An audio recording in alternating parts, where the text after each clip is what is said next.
नतीजा हुआ कि धीरे धीरे लौंडा डांस एकदम से करीब ख़त्म होने के कगार पर है। तो ये तो अभी के दौर में ये बहुत ज़रूरी चीज़ थी, ये दिखाना बहुत ज़रूरी था कि साहब लौंडा शैली का जो नृत्य है या लौंडा शैली का जो गायन है वो कितना महत्वपूर्ण है, हमारी संस्कृति से रचा बसा हुआ है। भिखारी ठाकुर जी लौंडा नहीं थे, उनकी पार्टी थी। उस ज़माने में महिलाओं का मतलब घूंघट का ज़माना और ड्योढ़ी से बाहर कदम रखने की इजाज़त नहीं थी, तो मंच पर आना तो सवाल ही नहीं पैदा होता है। धीरे धीरे डिजिटल ने स्थान लेना शुरू किया, लौंडा डांस फिर महंगे होते चले गए। नमस्कार, आप सभी का स्वागत है NBC 24 पे। मैं रत्नेश पांडे। देखिए, बिहार में एक समय था जब भोजपुरी के शेक्सपियर कहे जाने वाले चर्चित भिखारी ठाकुर जी अपने समय में लौंडा नाच करते थे। धीरे धीरे बदलते समय के साथ ये नृत्य बदलती चली गई, लेकिन अभी भी बिहार में कुछ ऐसे इलाके हैं, कुछ ऐसे जगह हैं जहाँ पे ये नाच प्रचलित है और वैसे युवक जो हैं लौंडा बन कर के नाच कर रहे हैं। लेकिन उनके दर्द जैसे पुराने समय में होते थे, महिलाओं के वेशभूषा में जिस तरीके से वो नृत्य करते थे, लोग उन पे ताने मारते थे, वैसे ही पीड़ा अभी भी झेलनी पड़ रही है। और इसी पीड़ा को दिखाने के लिए चर्चित निर्देशक अभिनव ठाकुर जी की एक फ़िल्म रिलीज़ हो रही है, द लिपस्टिक बॉय। हमारे साथ मनोरंजन ओझा सर मौजूद है। उस फिल्म में इन्होंने संगीत दिया है और संगीत को डिज़ाइन किया है। इनसे जुड़ेंगे, बातचीत करेंगे। सर, सबसे पहले आपका बहुत बहुत स्वागत है NBC पे। NBC का बहुत बहुत धन्यवाद। सभी देखने वाले, सभी सुनने वाले को मेरा कोटि कोटि प्रणाम है जी। सर, फिल्म लिपस्टिक बॉय से आप जुड़े हैं, संगीत उसमें दिया आपने, सिंगिंग भी किया। सर, कैसी यात्रा रही और किस तरीके की फ़िल्में हैं सर ये? देखिए, सबसे पहले तो मैं अभिनव ठाकुर जी और उस टीम से जुड़े सभी लोगों को, आपको भी, चूँकि आप उससे जुड़े हुए हैं, तो आप सबको कोटि कोटि बधाई।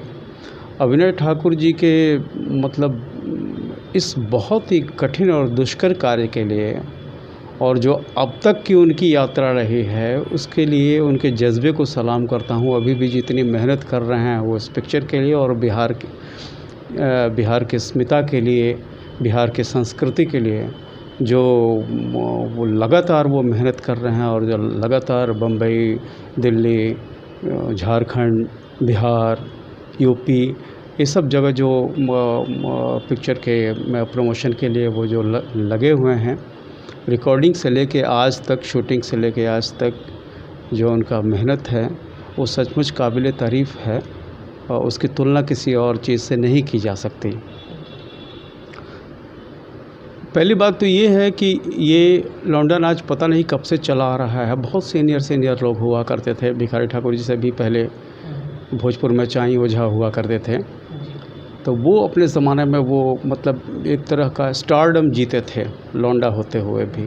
हालांकि उस वक्त भी परंपरा यही रही थी, बनारस से कथक वगैरह लोग सीख करके आया करते थे, लेकिन स्टारडम जीते थे। खैर, उस विषय पर बहुत ज़्यादा नहीं जाना चाहूँगा, चूँकि बात द लिपस्टिक बॉय की हो रही है। तो इसमें दूसरी एक चीज़ और कहना चाहूँगा कि भिखारी ठाकुर जी लौंडा नहीं थे, उनकी पार्टी थी। वो यंग एज के बच्चों को जो परंपरा थी कि जिनकी पामी जिसको कहते हैं, जिनकी मूछें भी नहीं आई हों, तो वैसे खूबसूरत लड़कों को साड़ी वगैरह पहना के या जो भी महिला वेशभूषा पहना करके, क्योंकि उस ज़माने में महिलाओं का मतलब घूंघट का ज़माना और ड्योढ़ी से बाहर कदम रखने की इजाज़त नहीं थी, तो मंच पर आना तो सवाल ही नहीं पैदा होता है। तो महिलाओं का प्रतिनिधित्व करने के लिए ये कल्पना की गई थी। लेकिन ये एक चीज़ है कि भिखारी ठाकुर जी की जो टीम थी उसने सबसे ज़्यादा ख्याति अर्जित की इस मामले में, इसमें कोई शक नहीं है। तो उनका योगदान बहुत बड़ा है। ये अलबत्ता है कि कभी कभार वो महिला वेशभूषा धारण करके नाटक का कोई पात्र शायद ज़रूर कर पाते थे वो, लेकिन लौंडा बन के डांस नहीं करते थे। बाकी गाना वाना सब उनका अपना स्वरचित हुआ करता था। वो इस ज़माने के भोजपुरी के अगर कहें कि बर्दहस्त ईश्वर का और जो कुछ भी भविष्यवाणी भी बहुत सारी की उन्होंने, वो सब सत्य सामने आ रहा है। तो उन्होंने जो चौपाई जो कविता लिखी है वो सब में ये है। सर फिल्म के बारे में कैसे मतलब देखते हैं, किस तरीके से जर्नी की शुरुआत हुई लिपस्टिक बॉय फिल्म की? अभिनव ठाकुर जी से आपसे कैसे मुलाकात हुई? देखिए, एक मुलाकात हुई थी, कुमार उदय सिंह जी ही लेके आए थे। और कुमार उदय सिंह जी इस टाइम में इतने पढ़े लिखे होने के बावजूद भी उन्होंने रिस्क लिया कि लौंडा डांस में ही मैं अपना करियर बनाऊंगा। और अंदर से नृत्य उनके बाय बर्थ वो रहा है, वो देखने में आता है। तो हम लोगों ने भी बहुत सपोर्ट किया था कुमार उदय सिंह को इस लेवल तक लाने में। और अलग अलग मंचों पर पूर्वी गायन में हम लोग, चूँकि परंपरा रही है पूर्वी गायन में लौंडा डांस कराने के, होली धमार में लौंडा डांस कराने की, चैता घाटों में कराने के, तो वो सब जब भी प्रस्तुतियाँ हमारी होती थी तो वो करते थे देश विदेश में। तो कुमार उदय सिंह जी ही अभिनव जी को लेके आए।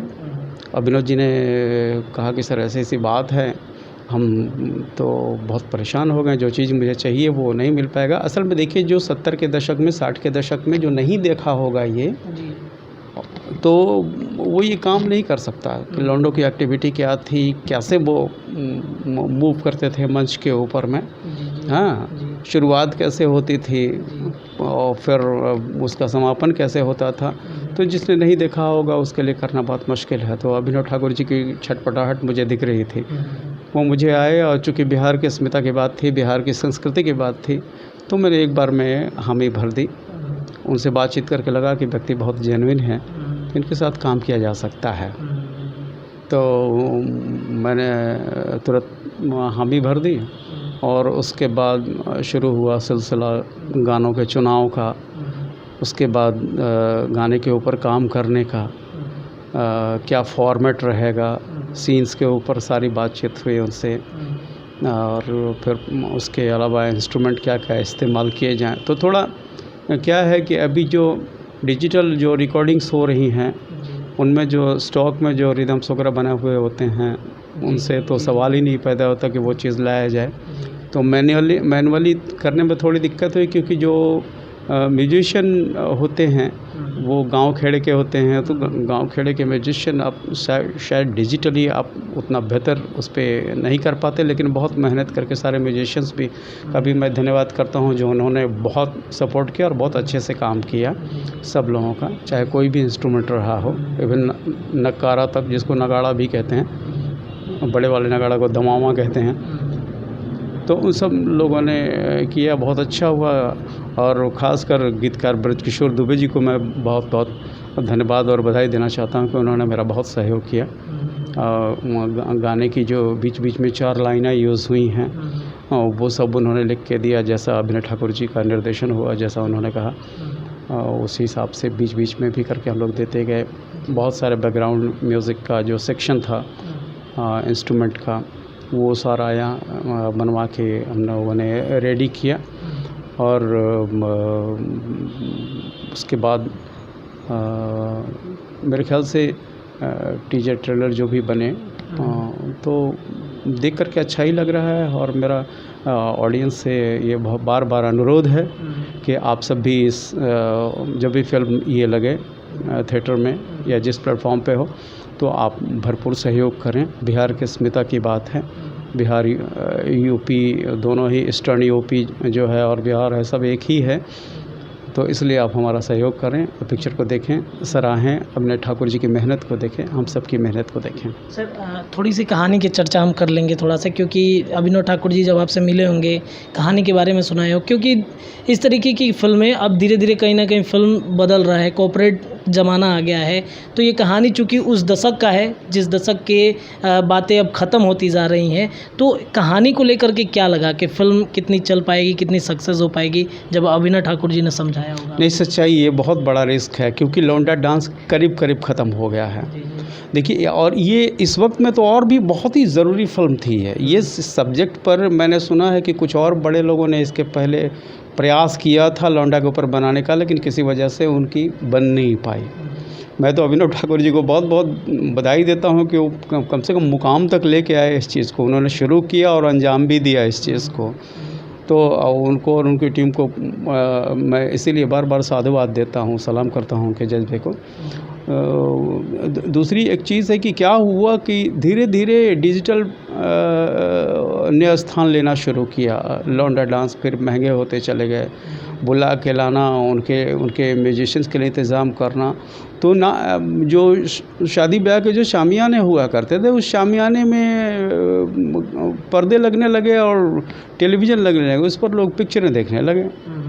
खासकर बाद में जो कुछ सिनेमा आया, भोजपुरी का जो स्वरूप बदला बीच के दौर में फिल्मों का, तो जिस पैटर्न पे ले गए, तो अब तो कुछ मेंटालिटी है लोगों की, कौन क्या देखेगा नहीं देखेगा ये तो कहना बड़ा मुश्किल है।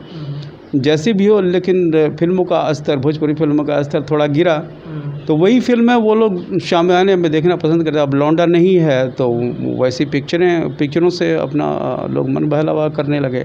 नतीजा हुआ कि धीरे धीरे लौंडा डांस एकदम से करीब ख़त्म होने के कगार पर है। तो ये तो अभी के दौर में ये बहुत ज़रूरी चीज़ थी, ये दिखाना बहुत ज़रूरी था कि साहब लौंडा शैली का जो नृत्य है या लौंडा शैली का जो गायन है वो कितना महत्वपूर्ण है, हमारी संस्कृति से रचा बसा हुआ है। चूँकि हमारे जितने भी रिचुअल्स हैं उसमें मैक्सिमम में लौंडा डांस का यूज़ हुआ करता था। चाहे बच्चे के जन्म के समय पे भी बहुत लोग शौकिया थे, जो धनी मनी थे, तो वो बुला करके डांस करवाते थे। पवरिया नृत्य के अलावा, पवरिया नृत्य दूसरी चीज़ है, तो उसके अलावा तो ये धीरे धीरे एक लोगों के पास रोज़गार नहीं रहा। कम से कम सीजन में 6 महीने तक शादी ब्याह वगैरह चलता रहता था, तो उसमें उनको अच्छा खासा रोज़गार, उनकी कमाई होती थी। तो ये कला एक तरह की कला जो है वो विलुप्ति के कगार पर है। इसको कला के दृष्टि से आप देखिए, एक आर्टिस्ट के दृष्टि के रूप से देखिए, एक आर्ट के रूप दृष्टि के से देखिए आप, तो ये आर्ट आपके यहाँ का ख़त्म होता जा रहा है, ईस्टर्न यूपी और बिहार का। तो इसलिए इस समय में तो ये बहुत ही रिलेवेंट है, इसके बारे में आने वाली पीढ़ी को जानकारी देना। अब कुमार उदय सिंह इसको लेकर चल रहे हैं, या जो भी नए लड़के इसको लेकर के चल रहे हैं, तो उनके लिए तो मुश्किल कार्य होगा आगे, लेकिन फिर भी ये लोग बिना किसी की चिंता किए हुए और इसको लेकर आगे बढ़ रहे हैं, तो ये लोग बहुत बहुत बधाई के पात्र हैं। अंत में जाते जाते दर्शकों को क्या कहेंगे फिल्म लिपस्टिक बॉय के बारे में? बस वही फिर से मैं यही कहना चाहता हूँ कि आप द लिपस्टिक बॉय, नाम बहुत सुंदर है, नाम बहुत अच्छा है। आप फिल्म में जाएंगे, आपको बहुत मज़ा आने वाला है फिल्म देख करके, और मैं उम्मीद करता हूँ कि आपको भरपूर एंटरटेनमेंट मिलेगा। जो भी उम्रदराज लोग हैं, आप याद करेंगे तो आप लौंडा डांस बिहार का क्या हुआ करता था, शादी ब्याह के अवसर पे आपने देखा होगा। लेकिन उन लौंडों की अपनी ज़िंदगी क्या थी, उनको किन किन दौर से गुजरना पड़ता था, क्या मुश्किलें थी उनकी, वो सब एक फुल एंटरटेनमेंट आपको हॉल में मिलने वाला है। बाकी चीज़ें डिस्क्लोज़ नहीं करूँगा, समय पर सारी चीज़ें अपने आप आती जाएंगी, आपको बहुत मज़ा आने वाला है। इसलिए जिस प्लेटफॉर्म पर भी आपको ये मूवी देखने को मिले, आप आनंद उठाएं और हमारी मेहनत सफल बनाएं। हिट तो है ही, सुपर हिट ज़रूर करा दीजिए। चलिए, बहुत बहुत धन्यवाद सर। तो हमारे साथ फिल्म द लिपस्टिक बॉय के यूँ कहें कि जिस तरीके से एक फ़िल्म को बनाने के लिए म्यूज़िक का ज़रूरत होता है, सर ने काफ़ी मेहनत से इस फिल्म में संगीत दिया है और ख़ुद 2-4 लाइनें, इनके शब्द भी आपको सुनाई देंगे। और तमाम खबरों के लिए जुड़े रहिए NBC 24 के साथ में। धन्यवाद सभी दर्शकों।